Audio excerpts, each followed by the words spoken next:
Think about this. You work hard for years, save up a few lakhs, and decide it's finally time to buy your dream apartment. You look at the current market, and the news sounds incredible. The Reserve Bank of India has maintained the repo rate at a steady 5.25%. Banks are aggressively competing, dropping home loan rates to historic lows starting between 7.10% and 7.90%. It feels like a golden ticket. But behind this shiny curtain of low interest rates lies a brutal economic reality. We are sitting on an incredibly volatile job market. Tech giants, manufacturing hubs, and corporate setups are restructuring daily with massive layoffs. AI is quietly displacing mid-level corporate positions. Inflation is squeezing your daily disposable income. If you tie yourself to a massive, hefty home loan right now, are you stepping into your dream asset or a multi-decade financial trap? Today, we are tearing down the numbers, looking directly at the job market data and helping you decide, is it time to buy, or should you save your cash and wait? Let's first address the core data published recently by major financial trackers. Right now, because the repo rate is stabilized at 5.25%, public sector banks are leading the charge with the lowest rates. Central Bank of India, and Bank of Maharashtra are dangling starting rates right at 7.10%. State Bank of India is sitting comfortably around 7.25% to 7.50% depending on your credit score. Major private players like HDFC Bank and ICICI Bank are hovering around 7.50% to 7.90% for top-tier borrowers. On paper, an interest rate drop from 9% down to 7.25% looks like a massive win.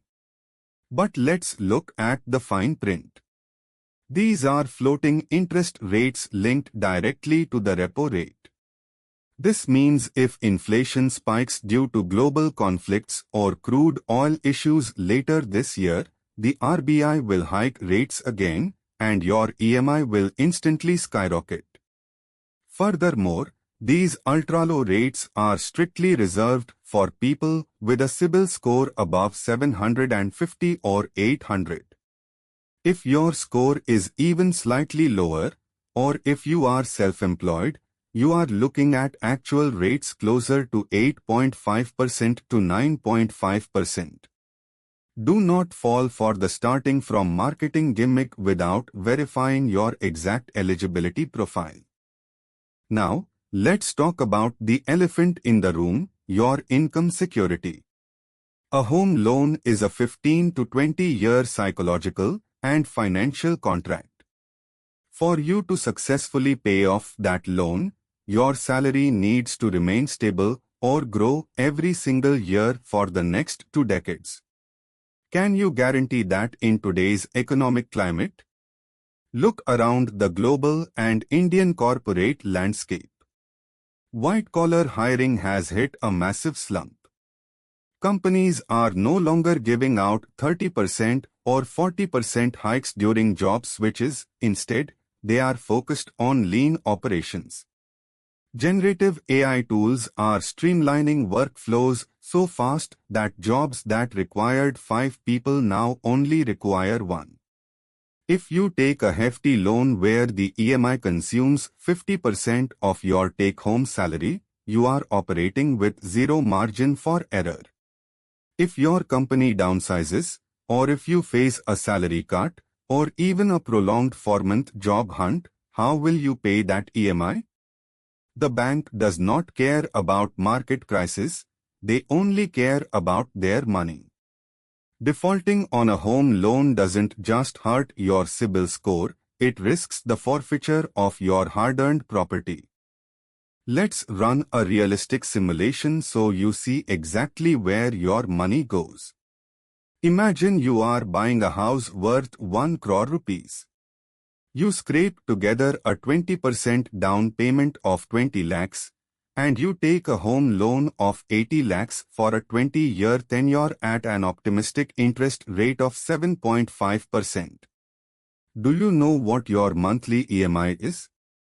It is roughly 64,400 rupees per month. Over 20 years, your total principal repayment is 80 lakhs. But your total interest paid to the bank is a staggering 74.7 lakhs. You are practically paying for 2 houses but keeping only one. Now look at the opportunity cost. If you took that same 64,400 monthly payment, lived in a comfortable rented house for 25,000 rupees, and aggressively invested the remaining 39,400 into a diversified portfolio of mutual funds and equity, your money would compound exponentially without locking you into a rigid debt trap. In an unstable economic era, liquidity, meaning having cash readily available, is your absolute superpower. A house is a highly illiquid asset. You cannot sell a single brick of your kitchen if you urgently need cash tomorrow morning. So, what is the ultimate verdict? Is it completely wrong to buy real estate now? Not necessarily. But you must replace emotion with a strict mathematical checklist. If you want to safely buy a house in this environment, you must pass the 2026 safety framework. Rule 1. The 40% down payment cushion. Do not buy a house with a measly 20% down payment.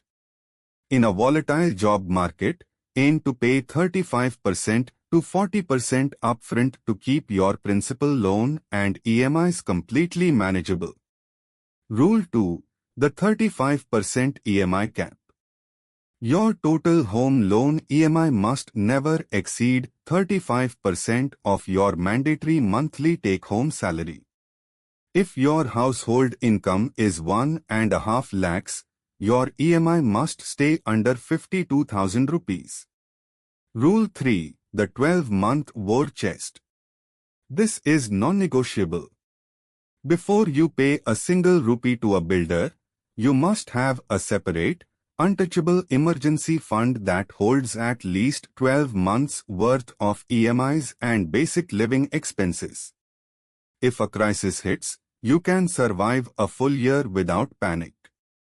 If you cannot meet these 3 criteria right now, the choice is crystal clear: save and build your capital.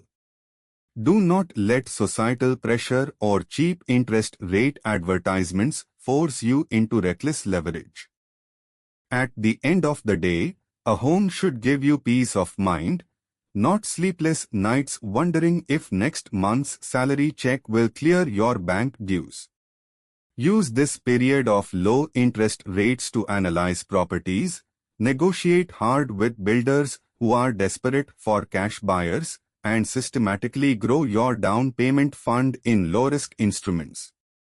If you found this mathematical breakdown valuable, hit that subscribe button, share this video with a friend who is currently hunting for a home loan, and drop a comment below. Are you choosing to rent and save, or are you taking the plunge into homeownership this year?